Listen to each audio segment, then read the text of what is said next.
Hi there, this is Mark with ClickFunnels Support, and today you're going to learn all about the new settings in the text editor elements in the page editor. So here I just have a simple sales page template, and I've added a headline element here, and there's just a lot of text, and I don't like the way that it's looking. So I'm going to go into these settings. I'm going to show you these new settings here that just got added. The first one here is background color, and alignments are always been there. The next one is text transform, and the next one is text columns.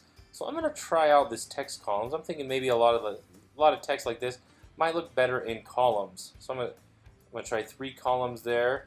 Kind of gives it a more of a magazine or newspaper feel. But let's try. I'm going to go with 2 columns just for this demo. So you can do 1, 2, 3, or 4 columns. Now I'm actually going to change that text size as well because that's kind of big. There we go. Now you can see how different that is. It takes up definitely some less space because the text is smaller and it's in 2 columns. Now let's just say I wanted it all to be all caps. So I can come down here. Text transform gives me the option of all uppercase, all lowercase, or capitalize, which is going to capitalize the first letter of each word. So I'll show you that one. So as you can see, each word now has a capital letter at the start. Now if I change that to lowercase, every word is going to be lowercase, every letter. And uppercase, it's all uppercase. So now I'm going to show you the background color setting. Click on background color, and by default it's here, it's transparent, so make sure you change the transparency. That way it shows up. I'm going to change this to about red. I'm just going to make it just full red there. And because of that, I'm going to change the text color to white.